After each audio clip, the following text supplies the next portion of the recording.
How's it going, everybody? Dr. Coin back at it again, and welcome to the Coin Cave. Today we're going to be discussing the top 5 rare and valuable Canadian silver dollars from the year 1935 until the year 1967. Before I do get into this, I would really appreciate if you guys would hit that thumbs up and subscribe if you would like to see more coin collecting videos just like this.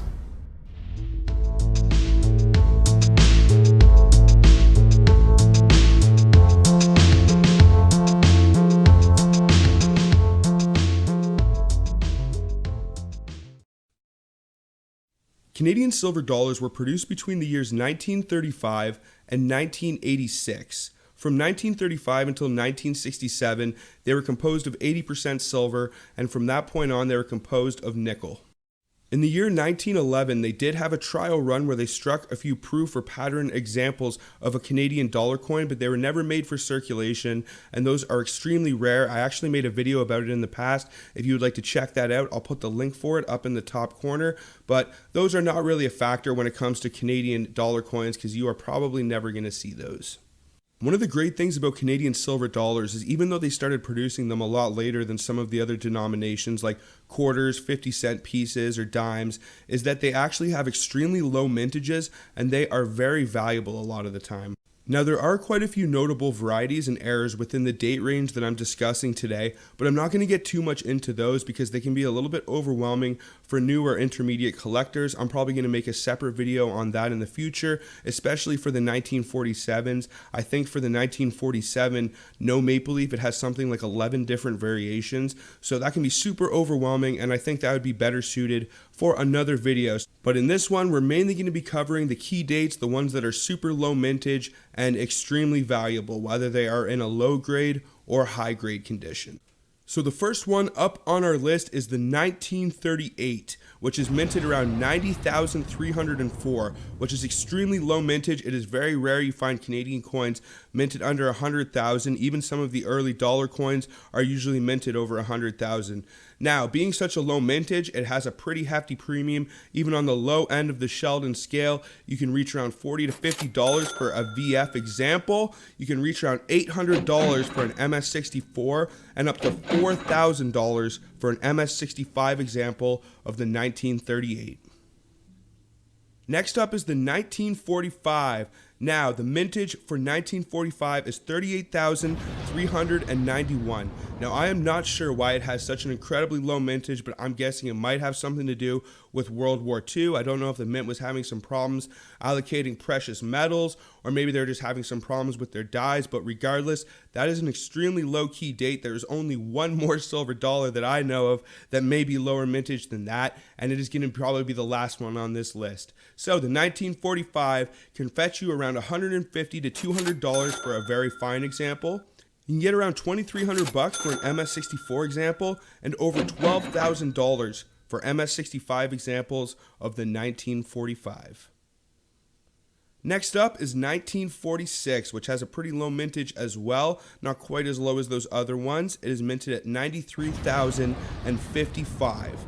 Now, you can fetch around $30 for a very fine example of this, so it's around $10 over melt, which isn't too crazy, but it can still be good to spot one of these out of a scrap silver purchase maybe. You can get around $1,100 for an MS64 example, and up to $7,500 for an MS65.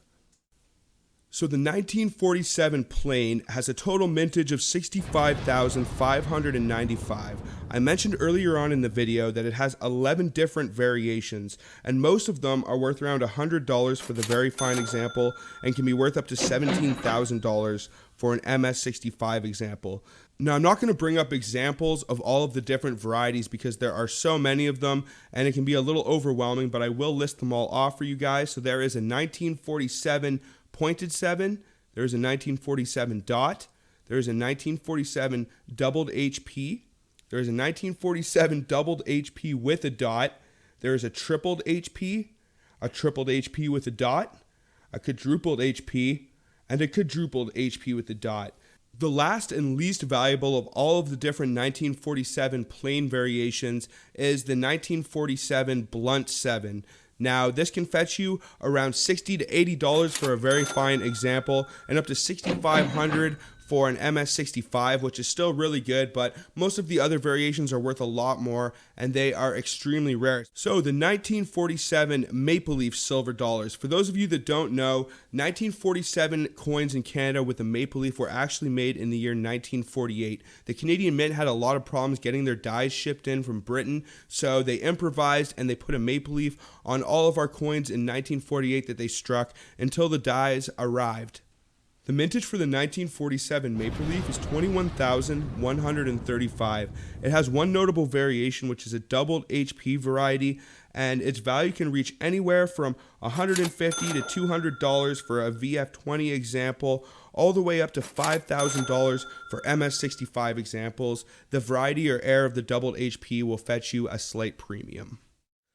So here we are at the end. This is the last silver dollar we are going to discuss today, and it should really come as no surprise if you are an experienced Canadian coin collector, or even if you are just starting to get into it. It is referred to as the king of Canadian dollars. It is known to be extremely rare and valuable, hard to get. It is the key date, the lowest mintage, which is the 1948. Now it has a mintage of 18,780, so it would seem when they finally got those new obverse dies in without the IND, they didn't get around to striking too many, which is actually a great thing for us collectors. I love the fact that we have such a rare key date here for our Canadian dollars, and this thing is super sought after. It is very hard to find high grade examples, and in terms of value, you can reach anywhere from around $800 to $900 for very fine examples, all the way up to $12,000 for the MS65. So even though this thing is extremely low mintage, there are a few other dollars that we discussed earlier on that are actually a little bit more valuable than this one, but this one is extremely notorious. A lot of people are looking for it. A lot of people would love to have this one in their collections since there are so few of them out there. I'm sure some of them were probably melted down at some point in regards to one of the silver acts we had here in Canada. I know they love to take back people's silver and melt it down just about any chance they can get. I'm sure some of them were probably brought overseas. Some of them were probably lost. So who knows how many of them actually exist now. But the 1948 is definitely a good key date for most of the Canadian coins, but it is the king of the dollars for sure. Now, this is a top 5 list, but I did want to sneak one more good one in. I'll call this an honorable mention, I guess, and that is the 1966 small beads variation. Now, there aren't a whole lot of Elizabeth dollars that exceed the $1,000 mark. Even in the high MS states, a lot of the time they usually stick around the high hundreds, maybe even the low hundreds, depending on how common the date is. So I definitely wanted to mention this one because it is very rare and very valuable. Now, the way that you can tell the 1966 small beads apart is that the eye in Regina will point to a bead as opposed to pointing in between.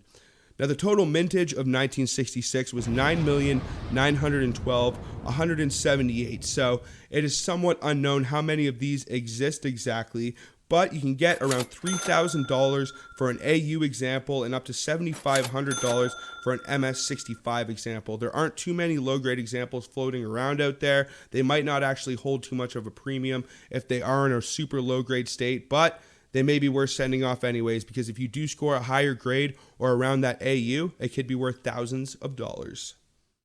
Well, I think that is just about going to do it for this one. I hope you guys enjoyed this video, and I hope you find it helpful. If you did, please hit that thumbs up, and please subscribe if you'd like to see more just like this. But today we covered from the years 1935 to 1967. We do have some other years we can cover, as well as the Canadian loonies. So if I do make another Canadian dollar video like this, it'll probably be from the year 1968 until the present, because there aren't too many nickel silver dollars that are worth a whole lot of money, but there are a couple varieties you can look for, so we will definitely be covering that in the future. Also, if you want to go check out some of my other content, I would appreciate it very much. If you'd like to purchase any of my gear or merchandise, the links will be down in the description. Other than that, guys, peace out and have a good one, y'all.